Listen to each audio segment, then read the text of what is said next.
She's 15. White silk. Myrtle crown. They call her salvation. Within 10 years, men will vomit when they hear her name. Not from disgust. From fear. From remembering what she made them do. Wait. You think you know this story? You don't. The version Rome allowed to survive was scrubbed clean like a crime scene. But some stains don't wash out. Here's what they chiseled off the monuments. Imagine the smell first. That's what the sources never tell you. The Palatine Palace at midnight. Spilled wine turning sticky on marble. Sweat from bodies that don't belong there. Cheap mirror trying to cover something animal underneath. Oil lamps burning low so you can't quite see what's happening in the corners. But you can hear it. Wet breathing. Someone crying softly. Someone else laughing and you don't want to know why. A 15-year-old girl walks into this. Her name is Valeria Messalina. Her husband is 50. Her job is to be pure. She'll be dead before 25. But not before she turns this palace into something that would make a Carthaginian whorehouse look like a temple. Purity is just power waiting to rot. They dressed her as a goddess. That was the first mistake, white stola covering everything. Eyes down, voice soft. The perfect Roman matron who exists to breed sons and guard family honor, and never, ever want anything. But here's what nobody asks. What happens in that girl's head at night? When the ceremonies end? When she's alone with a husband who drools and stammers and can barely look at her because he knows. He knows. She's too young, too beautiful, too alive for him. What happens when she realizes the same senators who bow to her in daylight visit the Subura brothels after dark? When she understands that male virtue in Rome is a performance and female virtue is a prison? Most women accept the cage. Messalina decided to own it, not escape it, weaponize it. Let me tell you about the brothel. Not the cleaned-up version they teach. The real thing, the Subura district at midnight. Streets so narrow 2 men can't walk abreast. The smell hits you first. Piss and sour wine and something dead in the gutter. Wooden signs creaking above doorways painted red. Inside, oil lamps burn so low you can barely see the stained mattresses on the floor. This is where Rome's most powerful men come to shed civilization. And this is where the Empress of Rome chooses to work. Not forced, not desperate bored. She calls herself Lysiska, wears a dark wig, smears coal around her eyes until she looks like something from the underworld. The woman who runs the place, a leather-skinned madam named Scylla, knows exactly who she is. They have an arrangement. Think about the logistics. The Empress slips out of the palace after dark, past guards who've been paid to go blind, through streets where anyone might recognize her face from coins, into a room that smells like 50 years of strangers' sweat and worse. She spreads her legs for men who don't know they're inside the most powerful woman in the known world. Every client became evidence she owned. And here's what makes your skin crawl. She didn't do it for money. Money meant nothing. She did it because every thrust was a senator's career she could destroy. Every groan was a general's secret she could weaponize. Every time some merchant or soldier or patrician finished and paid his copper coin, he became hers.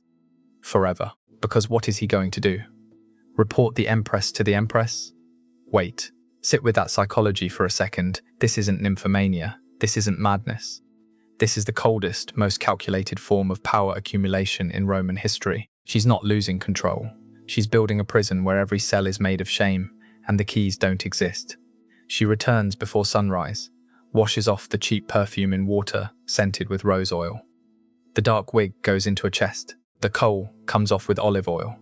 She dresses in imperial purple, attends the morning sacrifice to Vesta, goddess of chastity, goddess of the hearth, goddess of everything she's supposed to be. The same lips that hours ago were wrapped around a stranger now speak prayers to the virgin goddess. And nobody says a word, because by now everyone knows, and everyone is terrified. But the brothel was nothing. Practice. Foreplay. The real horror happened inside the palace. Picture a banquet. The most powerful men in Rome reclining on silk couches, golden plates, jeweled cups, civilized conversation about grain supplies and British campaigns. Their wives beside them, dressed modestly, eyes down, performing virtue like they've been taught since birth. Then Messalina gives a signal, the doors close, the servants vanish, and new guests enter, gladiators still crusted with arena sand and someone else's blood, actors from the lowest theatres, slaves chosen for their size. sometimes the teenage sons of the very senators reclining on those couches. What happens next, the ancient sources describe with trembling hands. Not because it was sexual, because it was theatre. The Empress chooses two senators who hate each other, makes them perform together. For her entertainment, their wives watch. Their wives are next. A woman who refuses? Her husband's political career ends. Her family's estate is confiscated. Her daughters are summoned to the palace and return 3 days later, unable to meet anyone's eyes. One tribune said no. 3 days later, they pulled his body from the Tiber. The message spread faster than fire. The Empress does not accept refusal. The Empress does not forget. The Empress owns you now, and you will perform, or you will disappear. Feel the texture of that room. The air thick with fear sweet, a senator's hand shaking as he unfastens his toga. His wife across the room, frozen, knowing she's next. Messalina reclining like a goddess of judgment, watching, always watching. Collecting moments she can use later, because that's the genius of it. The cruelty. Every person in that room becomes complicit. Every participant becomes evidence against themselves. She doesn't need loyalty. Loyalty shifts, shame calcifies. You can betray an empress. You cannot betray the woman who knows what you did while your wife watched and cried. Then came the contest, the one historians whisper about, the one they tried to erase, a competition between the Empress of Rome and the most famous prostitute in the city, not for money, for pride. Who could take more men in a single night? Sylla, 24, Messalina, 25. Pliny the Elder writes this down like he's documenting a plague. Clinical, horrified, fascinated.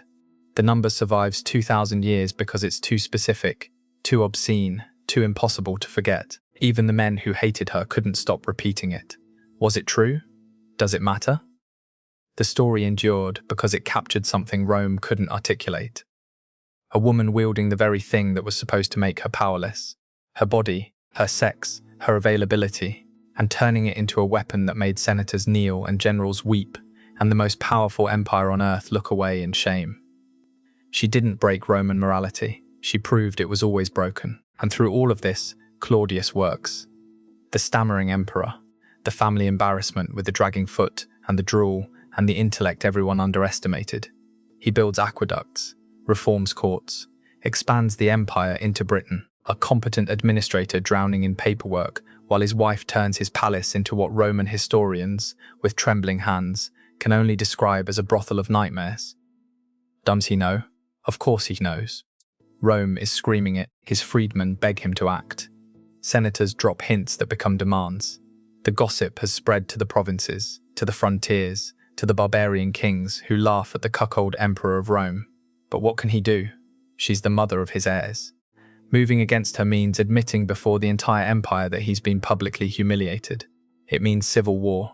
It means proving every critic right, that he was always too weak, too pathetic, too broken to control his own house. So he does what powerful men throughout history have done when faced with unbearable truth. He looks away, works harder, pretends. Until autumn, 48 CE, 10 years after their wedding, the moment everything detonates, Claudius is in Ostia, reviewing grain supplies. Vital work.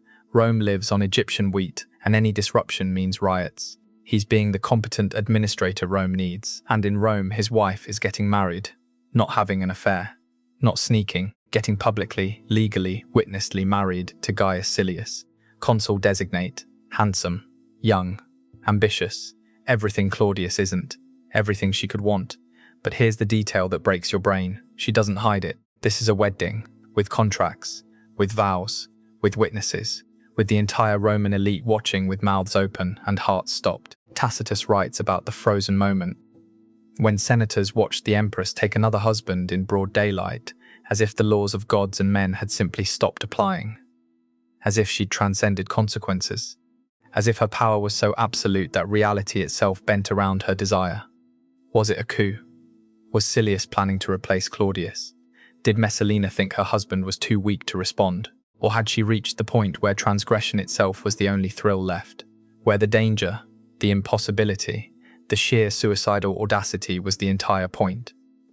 We don't know her thoughts.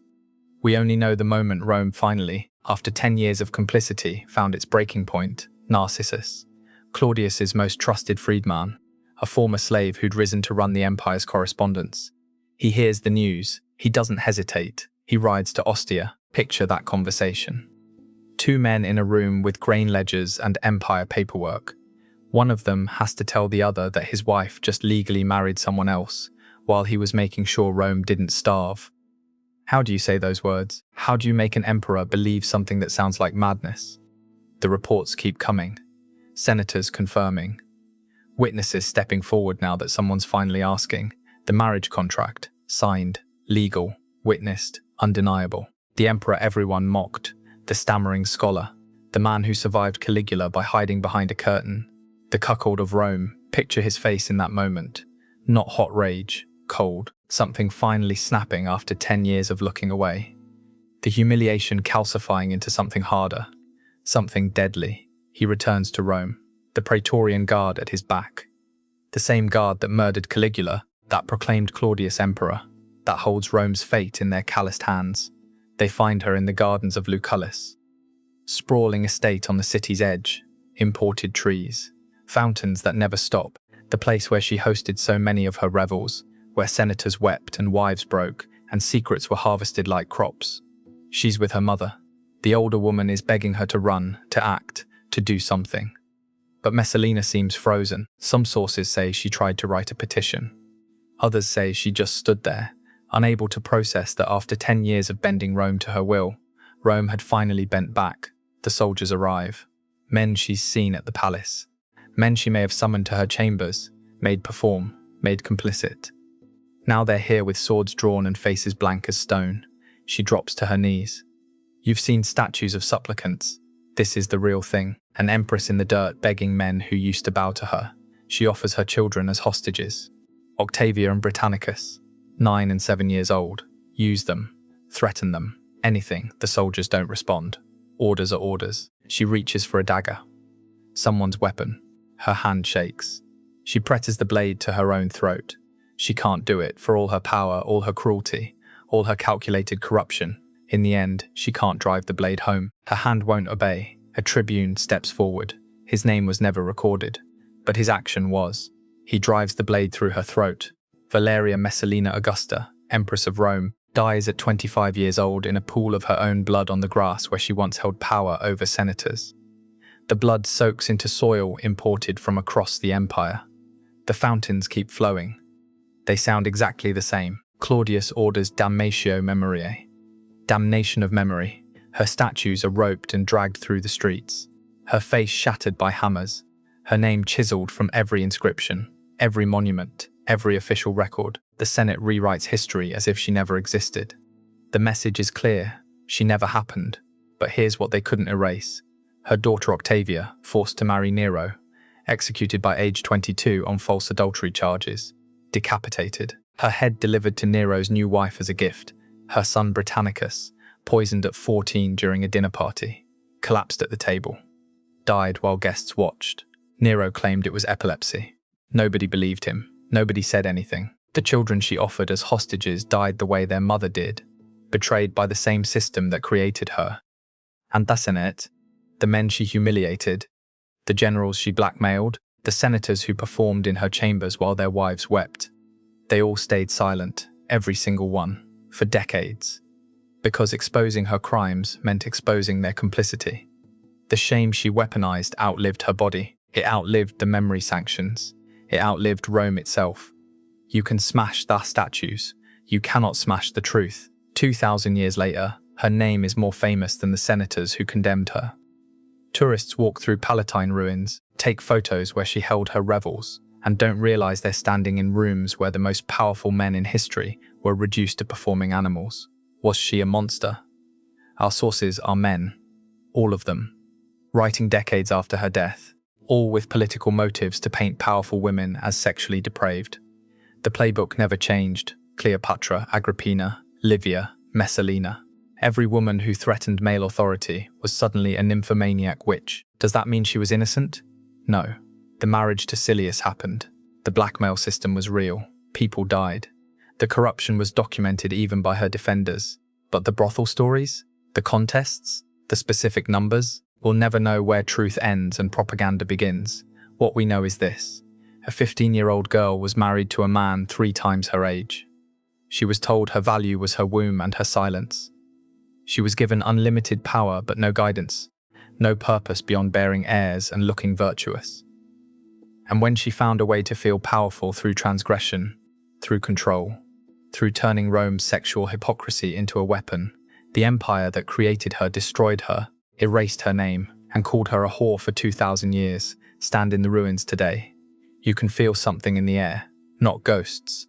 Rome doesn't do hauntings, something heavier, the weight of stories that couldn't be silenced even when they chiseled away the names. Because here's the truth about damnatio memoriae. It doesn't work. You can smash the statues, scratch out the inscriptions, rewrite the records, but you can't erase what people witnessed, what soldiers remembered, what the families whose daughters disappeared into that villa whispered to their grandchildren. Empires rot from within, not from barbarian invasions, not from plague, not from economic collapse, from the accumulated weight of secrets, from the moment shame becomes currency and the powerful become prisoners of their own complicity. Every senator she humiliated stayed silent. Every general she blackmailed remained loyal. Every witness became an accomplice. Not through loyalty, through the terror of exposure. She proved you don't need an army to control men. You just need to know what they're afraid people will discover. Look at any modern empire, any government, any institution of power. How many secrets keep it running? How many people stay silent because exposure would destroy them? How much stability is just shared complicity wearing a different name? Messalina's ghost doesn't haunt the Palatine. It haunts every palace where power and shame sleep in the same bed. And 2,000 years later, we're still trying to understand what it means when the people given power to preserve virtue become the architects of its destruction. Some stains don't wash out. Some names stay buried. If this story crawled under your skin, imagine what else they're hiding. Subscribe, hit that bell, because the past doesn't stay buried, it festers, and we're the ones digging it up.